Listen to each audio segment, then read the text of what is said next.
왕이신 그리스도라는 제목으로 하나님의 말씀을 나누겠습니다. 벌써 11월의 끝자락이 되어서 거리에는 온통 낙엽으로 수북히 쌓여 있고 또 바람도 쌀쌀해져서 감기 걸리시는 분들도 계시고 또 일교차가 심해서 여러분 모두 감기에 조심하시기를 바랍니다. 이런 이 11월 끝자락이 되면은 한 해를 돌아보게 됩니다. 누가 억지로 1년을 돌아보라고 말하지 않았어도 나 스스로가 한 해를 돌아보면서 나는 오늘 한 해 어떻게 살았나 하고 이렇게 생각을 해보게 되죠. 또 오늘은 또 특별히 교회 이력으로 왕이신 그리스도 주일이에요. 왕이신 그리스도 주일. 이 교회력이라고 하는 것은 우리 새신자분들을 위해서 잠깐 쉽게 말씀드리면 예수님의 생애를 중심으로 달력을 만든 겁니다. 그래서 교회에서 예수님의 생애, 그러니까 성탄절, 또 부활절, 이러한 절기들 있지 않습니까? 그 절기들을 1년에 맞추어서 달력으로 만든 거죠. 그런데 이 교회력의 첫 시작은 우리가 사용하는 달력과 좀 다릅니다. 우리가 사용하는 달력은 1월 1일이 첫날이죠. 그런데 교회력은 대림절의 첫 주일이 첫 시작이에요. 그러니까 2025년의 교회력의 첫 시작은 작년 2024년 12월 1일, 그러니까 대림절의 첫날, 그때로부터 시작해서 오늘 11월 23일, 2025년 11월 23일 오늘이 왕이신 그리스도 주일인데 오늘로 모든 교회력이 맞춰지게 됩니다. 그러니까 오늘은 어쩌면 우리가 12월 31일 날 송구영신 예배를 드리면서 한 해를 마감하지 않습니까? 그러니까 교회력으로 보면은 오늘이 끝날인 거예요. 마지막 주일인 겁니다. 그래서 이 마지막 주일에 왕이신 그리스도 주일 그 의미에 맞게끔 지금 내 마음의 주인은 누구시며 내가 한 해 동안 정말 예수님을 나의 왕으로 섬겼나, 예수님을 내 삶의 주인으로 모셨나, 이것을 돌아보는 시간으로 갖기를 원합니다. 여러분, 왜 예수님을 내 마음의 왕으로 모셔야 됩니까? 그것은 이 세상에는 너무나 악한 왕들이 많기 때문이죠. 이 세상의 권세자들, 통치자들, 그리고 권위자들, 힘 있는 이들, 정말 예수님처럼만 살면 얼마나 좋겠습니까? 그러나 그들의 모습은 우리들을 힘들게 하고 많은 사람들을 괴롭게 하는 모습들을 보게 되는 거죠. 그래서 우리는 예수님을 나의 왕으로 모셔야 돼요. 오늘 본문 우리가 읽은 이 예레미야 시대만 보더라도 그때의 왕들은 이스라엘 백성들을 마치 맹수에게 양을 던지고 도망가는 목자들처럼 그렇게 백성들을 버리고 자신의 살 길만 찾아다녔던 그런 사람들입니다. 그래서 하나님께서는 예레미야에게 내가 새로운 의로운 왕을 세우겠다. 새롭고 의로운 한 가지를 다윗에게로부터 나오게 하겠다 했는데 그분이 바로 우리가 믿는 예수 그리스도이신 것이죠. 예수님께서 우리의 새롭고 의로우신 왕이 되어서 우리를 통치하실 것이다. 이렇게 본문은 말씀하고 있는데요. 우리 예레미야 23장 5절 6절 같이 읽어보겠습니다. 시작. 여호와의 말씀이니라. 보라, 때가 이르리니 내가 다윗에게 한 의로운 가지를 일으킬 것이라. 그가 왕이 되어 지혜롭게 다스리며 세상에서 정의와 공의를 행할 것이며 그의 날에 유다는 구원을 받겠고 이스라엘은 평안히 살 것이며 그의 이름은 여호와 우리의 공이라 일컬음을 받으리라. 아멘. 이 왕이신 그리스도 주일을 우리가 보내고 있는데 이 날이 제정된 의미가 있습니다.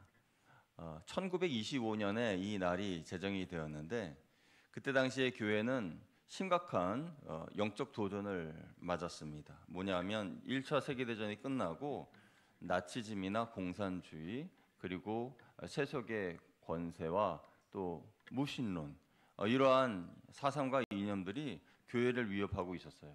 그래서 그때 교회는 온 우주의 왕이시며 우리의 왕은 오직 예수 그리스도 한 분이시다. 이것을 선포하고 믿기로 결단을 한 거죠.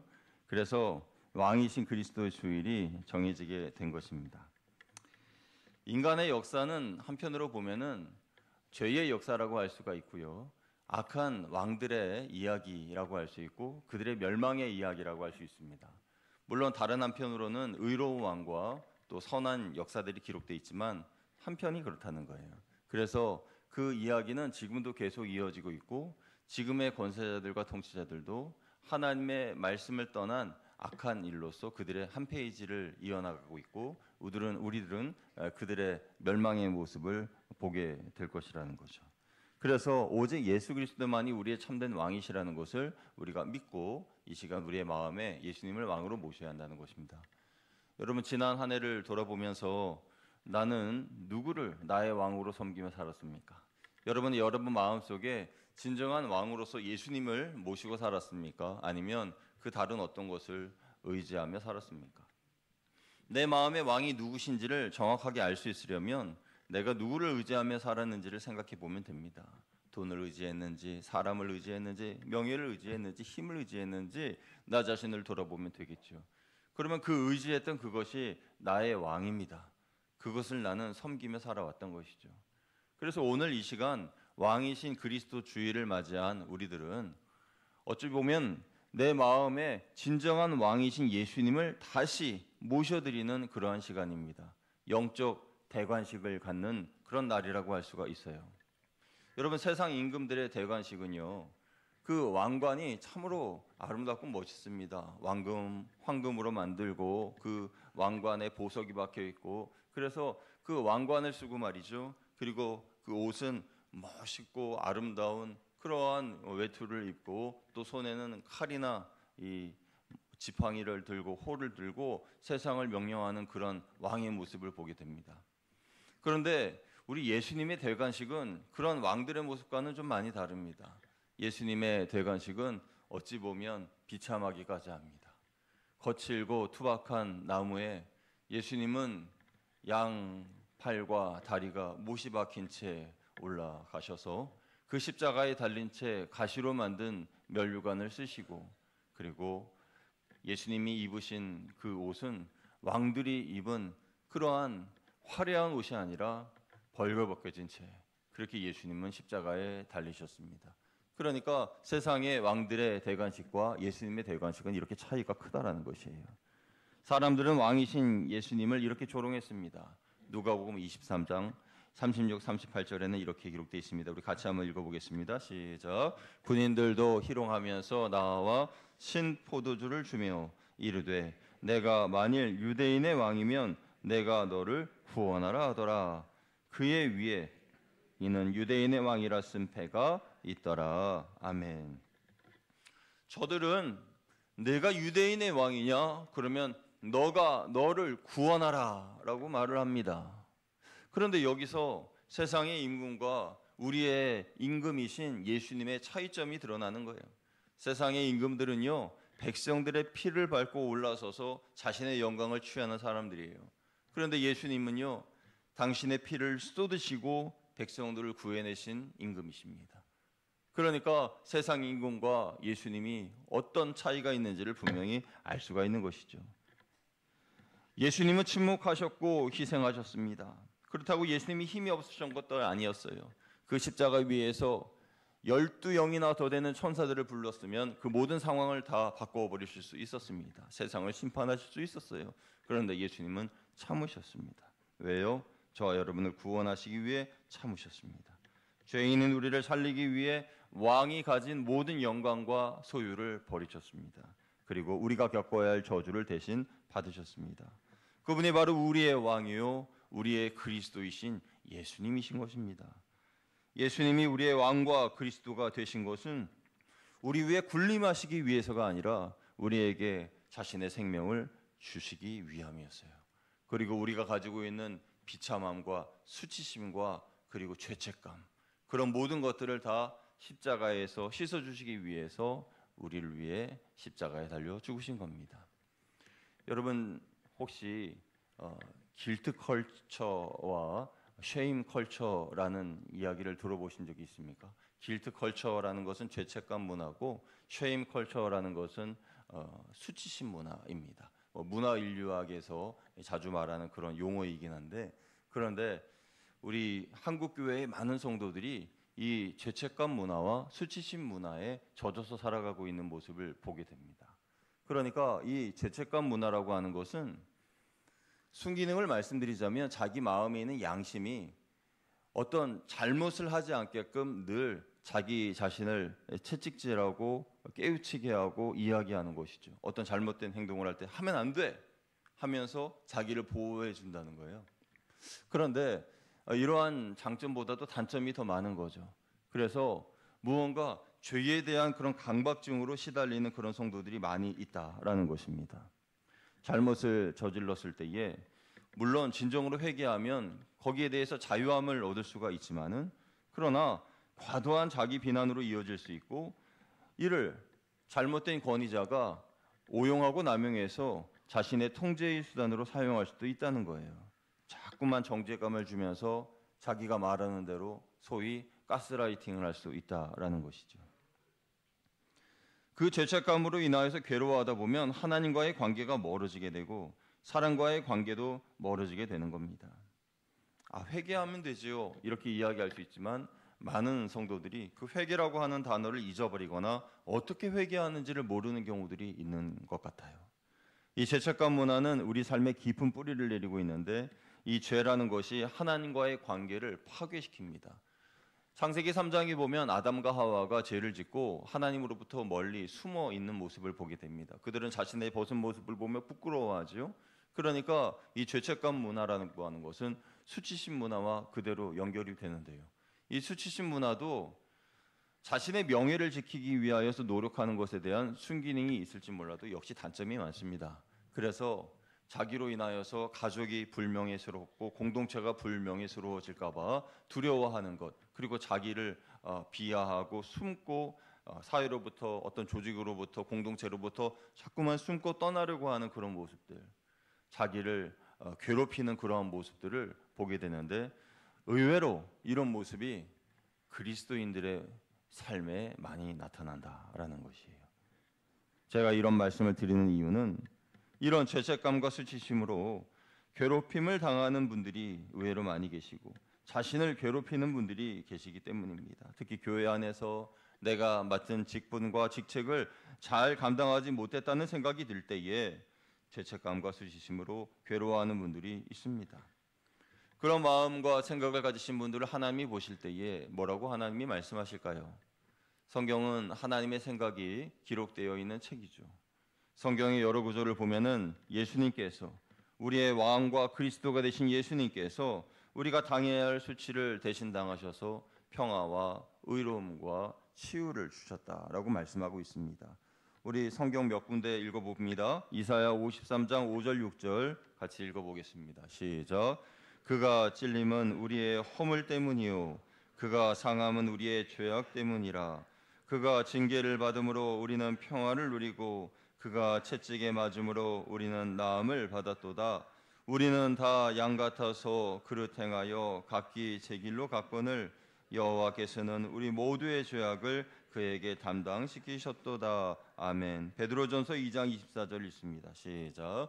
친히 나무에 달려 그 몸으로 우리 죄를 담당하셨으니 이는 우리로 죄에 대하여 죽고 의에 대하여 살게 하려 하심이라. 그가 채찍에 맞음으로 너희는 나음을 얻었나니. 아멘. 고린도후서 5장 21절 읽습니다. 하나님이 죄를 알지도 못하신 이를 우리를 대신하여 죄로 삼으신 것은 우리로 하여금 그 안에서 하나님의 의가 되게 하려 하심이라. 아멘. 하나님은 결코 저와 여러분의 변화를 위하여서 수치심과 죄책감을 도구로 사용하지 않으십니다. 하나님은 내 안에 있는 죄책감, 또 우리 안에 있는 수치심, 그것을 끄집어내어서 부풀리셔서 그로 인하여서 우리를 거룩하게 만드시지 않아요. 우리가 변화되는 것은 수치심과 죄책감이 아니라 복음으로 인하여 변화되는 줄로 믿습니다. 복음으로 인하여 사람은 변화되는 것이지 그 안에 있는 수치심과 죄책감을 자꾸만 건드리고 부각시킨다고 그가 변화되는 것이 아니에요. 우리 성도님들 중에는 신앙의 완벽을 추구하는 분들이 계십니다. 자신의 신앙을 완벽하게 하려는 성도일수록 그런 강박에 시달리는 경우들이 많이 있어요. 그런 분들은 실수와 실패를 반복할수록 많은 죄책감에 더 시달리게 되고 자신의 정해놓은 그런 영적이고 또 도덕적인 기준에 자기가 못 미침으로 인하여서 자기 스스로가 너무 괴로워합니다. 그러면서 자기를 비난하고 정죄하며 결국 자기를 혐오하게 되죠. 그러나 우리의 왕 예수 그리스도는 당신의 십자가에서 우리의 모든 죄를 용서하셨습니다. 믿으시면 아멘. 이것을 우리가 깨달았다면 우리는 내 안에 있는 죄책감이 강박으로 변질되는 것을 거부해야 합니다. 누군가 그리고 내 양심이 나를 죄책감 가운데 누르려고 할 때, 수치심으로 누르려고 할 때, 아니야, 예수님은 나를 이렇게 죄책감 가운데 시달리도록, 수치심 가운데 벌벌 떨도록 만드신 분이 아니지. 예수님의 십자가는 이 모든 것들을 벗어버리고 나를 자유케 해주신 그런 은혜의 십자가야, 구원의 십자가야, 이렇게 우리가 외칠 수 있어야 됩니다. 여러분, 수치심이 외부로 드러나는 것이 두려워서 거짓된 모습으로 사는 경우가 있습니다. 죄책감이라고 하는 것을 누군가에게 들킬까 봐 외식하는 모습으로 살 때가 있습니다. 그러한 삶을 살면서 내 모습이 들통날까 봐 떨면서 살아가는 그런 모습이 얼마나 불행합니까? 우리는 그런 거짓된 모습으로 살지 말고 진실된 회개의 고백으로 하나님께 나아가야 됩니다. 그러면 치유와 회복과 자유가 우리에게 임하게 되는 것입니다. 요한일서 1장 9절 말씀은 이렇게 우리에게 교훈을 줍니다. 함께 읽습니다. 만일 우리가 우리 죄를 자백하면 그는 미쁘시고 의로우사 우리 죄를 사하시며 우리를 모든 불의에서 깨끗하게 하실 것이요. 아멘. 사람들의 시선과 평판 때문에 나의 죄책감이나 수치심이 들킬까 봐 두려워서 숨거나 힘들어하지 마시고 하나님께 나의 죄를 자백하여 치유와 회복을 경험하시기를 바랍니다. 나의 가치는 사람들이 정해놓은 평판에 있는 것이 아닙니다. 내가 어떤 업적을 이루어야만 하나님의 인정을 받거나 사람들의 인정을 받을 수 있는 것 또한 아닙니다. 이 말은 내가 하나님의 자녀가 되었기 때문에 나의 이룬 업적이나 평판이 아니라 하나님의 자녀이기 때문에 그 자체로 존경받고 사랑받고 인정받아야 할 충분한 자격이 저와 여러분에게 있다라는 것입니다. 저와 여러분 하나님의 자녀입니다. 믿으시면 아멘. 우리는 하나님의 형상대로 지음받았습니다. 믿으시면 아멘. 그러니까 하나님의 형상, 하나님의 자녀라는 그 존재 자체만으로도 우리는 가치 있고 너무나 귀한 존재라는 거예요. 어떤 일을 이루고 어떤 일을 성취하고 그래야만 당신은 존경받고 사랑받을 만한 사람이라는 것이 아닙니다. 우리 하나님께서는 우리를 그렇게 보고 계시다는 거예요. 이것은 사람과 사람 간에 우리가 다른 성도님들을 바라볼 때 우리 교회 안에서 서로를 바라볼 때에 그렇게 바라보아야 되는 거예요. 하나님의 존귀한 아들이니까 하나님의 사랑스러운 딸이니까 하나님의 형상대로 지음받은 분들이니까 그 모습 그대로 사랑해야 하는 것입니다. 이것이 세상의 가치관과 다른 점입니다. 이 세상은요 자신의 연약함이나 잘못이 드러나는 것이 두려워서 억지로 숨깁니다. 그래서 집단의 명예를 지키기 위해서 내부의 잘못이나 죄를 은폐하고 비판하는 통로를 차단합니다. 불의를 묵인합니다. 그렇게 꽁꽁꽁꽁 자신들의 잘못을 숨겨놨다가 나중에 그것이 비리가 터지면 무슨 게이트 뭐 그렇게 나타나잖아요. 그러나 예수님을 나의 왕과 그리스도로 섬기는 개인과 공동체는 자신의 연약함과 잘못을 숨기지 않고 하나님 앞에 가지고 와 자백하고 하나님께 회개합니다. 그러면 하나님이 치유해 주시는 거예요. 고쳐주시는 거예요. 완전히 새로운 사람이 되는 것입니다. 그동안 여러 대형 교회들이 길트 컬처와 쉐임 컬처의 부정적인 요소를 남용하거나 악용했습니다. 그래서 개개인에게 회개를 통한 구원의 복음과 자유를 전하기보다도 교회에서 정한 어떤 열심의 기준, 선의 기준 그것에 미치지 못하면 정죄하였고 그렇게 이룰 수 있도록 그 이뤄놓은 선에 이룰 수 있도록 자꾸만 성도님들을 괴롭혔어요. 책망하고 정죄했습니다. 권위자들은 그런 죄책감을 통제의 수단으로 사용해서 성도들에게 지나친 헌신을 요구했습니다. 이런 모습은 하나님의 은혜가 사라졌을 때 나타나는 현상들입니다. 이런 교회에서 신앙생활을 하는 성도들은 죄책감에 시달리면서 자신을 용서받은 의인이라고 생각하기보다 끊임없이 불안해하고 죄로 인하여 내가 언제 벌받을지 몰라서 두려워 떠는 그러한 삶을 살게 되는 것이죠. 이런 일에 교회는 책임이 없는지 돌아보아야 하는 것입니다. 한국 교회는 자신의 규모나 성장을 하나님의 축복의 증거라며 쉐임 컬처의 논리를 교회 안에 도입했습니다. 이로 인하여서 교회의 평판과 그 명예가 예수님이 나의 왕이 되셔서 앉으셔야 할 그 보좌에 성장과 명예와 평판을 앉혔습니다. 세상과 구별되어야 한다는 명분으로 세상과의 단절을 추구하면서 교회와 외부의 이 단절을 스스로 만들며 고통받는 이웃의 목소리에 귀를 기울이지 않았습니다. 이에 우리는 십자가에 못 박히신 예수 그리스도, 그 예수 그리스도에게로 돌아가야 합니다. 십자가의 복음으로 공동체를 다시 세워야 한다라는 것입니다. 왕과 그리스도의 신 예수님은 십자가에서 우리의 죄책감을 다 용서해 주시고, 너는 죄책감으로 수치심으로 시달릴 사람이 아니라 너는 하나님의 사랑스러운 자녀야, 하나님은 너를 사랑하신다, 이렇게 말씀하고 계시는 겁니다. 그 사랑을 받은 사람들은 하나님의 일을 할 때에 어떤 정해놓은 그 기준에 도달하기 위하여서 의무감으로 억지로 일을 하거나 봉사하는 것이 아니라 기쁜 마음과 자원하는 마음으로 하나님께서 주신 일과 또 하나님께서 맡긴 사명을 감당하는 모습을 보게 되는 것이죠. 이것이 십자가로 인하여 회복된 성도들의 삶의 모습인 것입니다. 왕과 그리스도이신 예수님은 실수하고 실패한 사람에게 죄책감과 수치심을 주시지 않고 반갑게 맞아주십니다. 어떤 숫자나 재정의 외적인 성장만으로 우리를 판단하지 않으시고 우리의 신앙의 성숙과 인격의 변화와 우리가 이웃을 얼마나 사랑하며 살았는지를 보십니다. 그것으로 우리를 평가하시는 거예요. 근데 이 모든 것들은 예수님께서 십자가에서 이미 완성하신 것들이죠. 그런데 여러분, 이 왕이신 그리스도 주의를 우리가 보내면서 이날은 예수님의 두 모습을 보는 날이기도 합니다. 지금까지 말씀드린 것은 골고다 십자가에 달리신 예수 그리스도를 바라보며 그 예수님께로 돌아가자는 것이고, 이 시간 이후에 또 지금부터 말씀드릴 것은 재림의 왕으로 오실 예수 그리스도를 바라보자는 것이. 그래서 왕 대신 그리스도 주일은 십자가의 예수님 또 재림의 예수님을 동시적으로 바라보는 날입니다. 많은 분들이 재림과 심판이라는 단어를 들으면 막연한 두려움을 느낍니다. 나는 죄가 많은 사람인데 벌받지 않을까요? 그날에 나 심판받을 것 같은데요. 이렇게 두려운 마음이 있으신 분들에게는 제가 이런 질문을 드리고 싶어요. 성도님은 하나님 앞에 진정한 회개를 하셨습니까? 이런 질문을 드리고 싶습니다. 여러분, 하나님 앞에 진정으로 하나님께 회개해 드리셨습니까? 만약에 그랬다면 이 심판의 날, 이 재판의 날, 이 날에 두려워할 이유가 전혀 없습니다. 마치 이와 같습니다.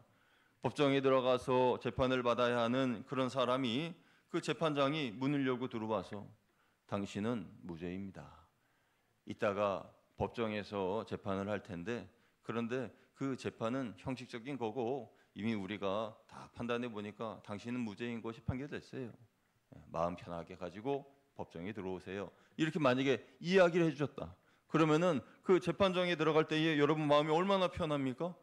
판사님께서 직접 오셔가지고 그렇게 말씀해 주셨으니 얼마나 기뻐요. 그러니까 우리가 죄를 회개했다는 것은 이미 우리의 죄가 깨끗하게 사라졌다는 것이고, 심판날에 우리가 하나님 앞에 나아갈 때는 그 깨끗해진 마음으로 나아가는 것인데, 이미 깨끗해진, 이미 무죄인, 이미 해결받은 나의 이 영혼의 자유, 그것을 어떻게 감정을 주체할 수가 있겠냐는 거예요. 그래서 그 재판은 두려움이 아니라 나의 완전한 자유의 시작이 되는 것이죠. 그러니까 예수님이 재림의 왕으로 오시는 그 날은 내가 벌받고 내가 참혹하고 어두운 곳으로 쫓겨나는 날이 아니라 내가 그때부터 진정한 자유가 이루어진 날이고 내 모든 눈물과 억울함이 사라지는 날이고 악인들은 심판을 받는 날이라는 것을 알게 됩니다. 그 심판의 날은 이 세상에서 지금까지는 불의하고 억울했던 모든 부조리한 것들이 바로잡히는 정의로운 날이 될 것이고, 그날에 우리 왕이신 예수 그리스도께서 재림하셔서 모든 것을 바로잡고 모든 것을 옳게 하시는 그러한 기쁨의 날인 것이죠. 여러분, 예수님은 내 인생의 마지막 날도 주관해 주십니다. 내 인생이 지금은 비록 초라해 보여도 실패한 것 같아도 결코 실패로 끝나지 않을 것은 역사의 마지막 페이지를 기록하시고 장식하시는 분이 예수님이시듯 내 인생의 마지막 페이지도 예수님이 주관해 주시기 때문이에요.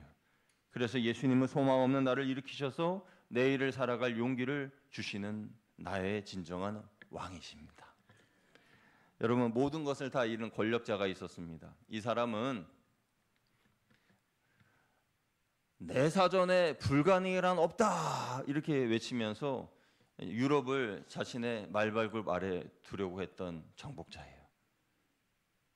그러나 전쟁에서 패한 그는 말년에 세인트 헬레나 섬에 유배돼서 쓸쓸히 죽음을 기다리는 이 사람의 이름은 무엇일까요?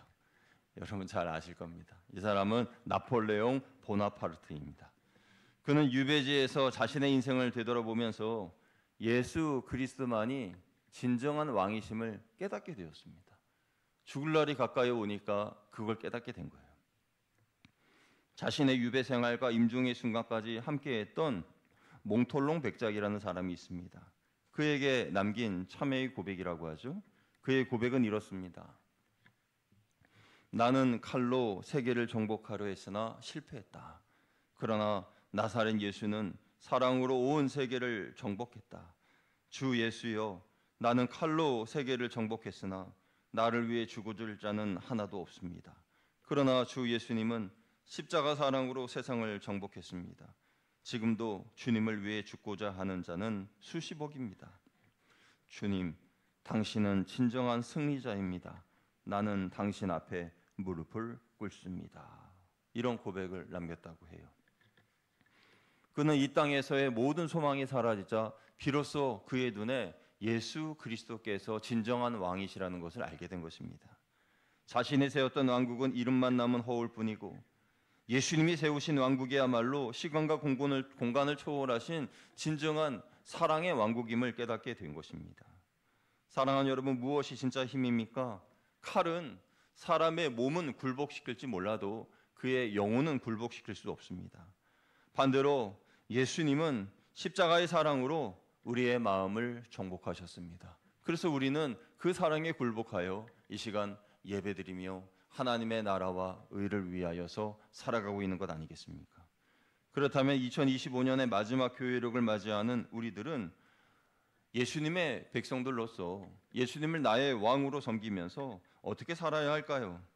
첫 번째로 삶의 결재권을 예수님께 넘겨드리시길 바랍니다. 많은 분들이 예수님을 나의 왕이라고 고백합니다. 우리가 찬양할 때에도 예수님은 나의 왕이라고 기록된 찬양들이 많이 있습니다.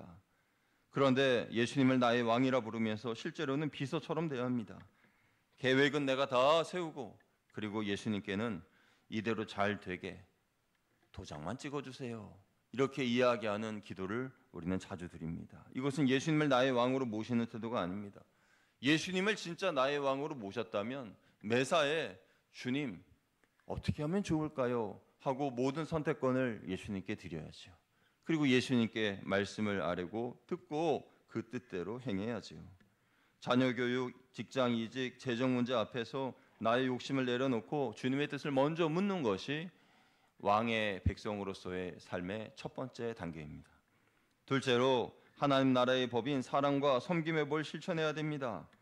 대한민국 국민은 대한민국 국가의 이 법을 따라야 하죠. 하나님의 백성인 우리들도 하나님의 법대로 살아야 합니다. 그 법은 크게 사랑의 법과 섬김의 법입니다. 이 사랑의 법과 섬김의 법을 우리는 순종하며 살아야 됩니다.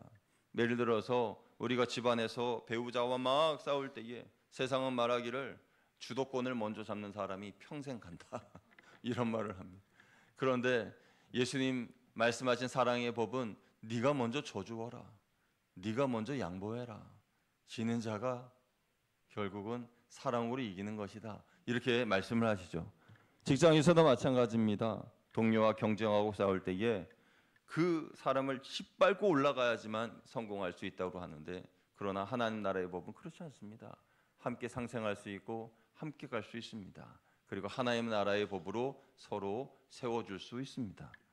내가 손해를 보더라도 하나님 나라 법대로 사는 것이 나의 왕이신 예수님의 방식대로 사는 것이고 왕의 백성이 사는 방식이고 그 모습을 세상에 보여주어야 이것이야말로 진짜 하나님의 사람들의 삶의 모습이구나 생각하게 되는 것이죠. 세 번째로 왕의 백성들은 두려워하지 않고 담대합니다. 예수님을 나의 왕이요 그리스도로 믿는 성도들은 담대합니다. 왜냐하면 예수님께서 우리의 피난처요 구원자가 되시기 때문입니다. 여러분, 우리는 예수님의 말이 아니라 다른 세상이나 세상 사람들의 말에 귀를 기울이면 안 됩니다. 왜냐하면 그들에게는 죄송하지만 그들은 사탄에게 묶여있는 사람들입니다. 사탄에게 묶여있는 사람들은 사탄이 주는 두려움을 맞은 마음을 가지고 사는 사람들이에요. 그래서 믿지 않는 사람들 친구들과 대화하시다가 보면 이상한 모습을 발견하게 될 겁니다. 아니, 쟤는 뭐 저렇게 걱정이 많지? 뭐 저렇게 두려워하지? 그냥 가만히 있는데 마음이 두근두근 떨리고 막 걱정되고 염려가 된다고 자꾸 그렇게 이야기를 해요. 그런데 우리는요, 예수 안에 있는 우리들은 마음이 평안하잖아요. 평안하니까 여러분 얼굴 표정도 참 평안해 보이시고, 그래서 여러분도 젊어 보이시는 비결이 거기에 있는 것 아니겠어요? 마음이 평안하고 참 온유한 가운데 우리가 이렇게 살아가지 않습니까? 어떤 문제가 있어도 우리 예수님께서 다 해결해 줄 것이라는 믿음이 있잖아요. 그런데 그렇지 않은 사람들, 주님을 모르는 사람들은 이유 없는 두려움 가운데에 잠도 못 자고 그렇게 두려워 떨면서 살아갑니다. 그것이 다 사탄이 그 마음에 주는 두려움의 생각 때문이거든요. 그런데 그 두려움의 마음을 가지고 사탄에게 사로잡힌 사람들의 말을 들으면서 살아갈 이유가 없는 거예요. 그 말을 듣고 나도 두려워하면서 떨면서 살아갈 이유가 없다라는 것입니다. 진짜 왕, 나의 그리스도, 예수님의 음성만 들으며 살면 됩니다. 그러면 우리는 흔들리지 않을 수 있고 두려워하지 않을 수 있습니다. 여러분, 예수님께서 여러분을 붙들어주고 계신 줄 믿습니다. 예수님이 여러분의 영혼을 붙들어주시고 지켜주십니다. 그래서 예수님 안에 있으면 우리는 안전해요. 안전합니다. 내 육신과 내 영혼은 안전합니다. 내가 그리스도를 믿고 의지한다면 주님이 함께 하시기 때문에 오늘도 내일도 우리는 안전합니다. 사랑하는 여러분, 오늘 우리는 교회력의 마지막 주일은 왕이신 그리스도 주일을 보내고 있습니다. 이날은 내 진짜 왕이 누군지 다시 한번 점검해 보는 날입니다. 내 마음에, 나의 마음 보좌에 예수님이 계시다면 아멘입니다. 할렐루야입니다. 감사하는 것입니다. 그러나 내 마음의 보좌에 돈이 있고 사람이 있고 근심과 걱정이 있다면 그런 것들은 이제 다 보내버리고 영적 대관식, 다시 예수님을 나의 왕으로 모셔드리는 복된 은혜의 날이 되시기를 주님의 이름으로 축복합니다. 그 예수님이 오셔야 내 안에 있는 죄책감과 수치심이 떠나갑니다.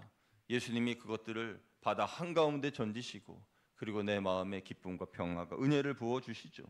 우리의 진짜 왕이신 예수님은 십자가에서 우리의 모든 과오를 덮으셨습니다.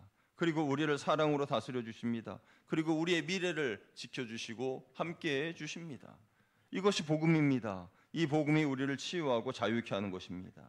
그러므로 예수님만이 나의 왕이요, 예수님만이 나의 그리스도가 되게 하시기를 축원드립니다. 이 기쁨의 복음을 우리 마음 안에만 두어서도 안 됩니다. 우리 교회 안에 울리는 메아리로만 멈추게 해서도 안 됩니다. 교회 문을 열고 나가셔서 세상에 이 복음을 전해 주셔야 됩니다.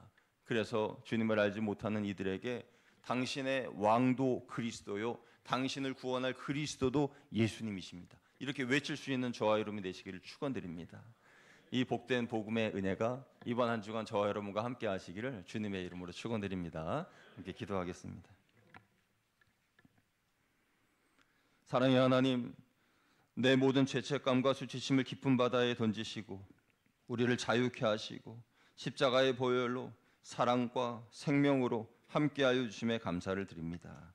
우리의 미래까지, 우리의 천국에서 하나님과 영광을 돌리는 그 날까지 우리와 함께하여 주신다 말씀하셨사오니 이번 한 주간도 앞으로의 삶도 예수님만이 나의 왕이요 나의 그리스도이심을 믿고 살아가는 우리 모두가 되게 하여 주옵소서. 우리 주 예수 그리스도의 이름으로 감사하며 기도드리옵나이다. 아멘.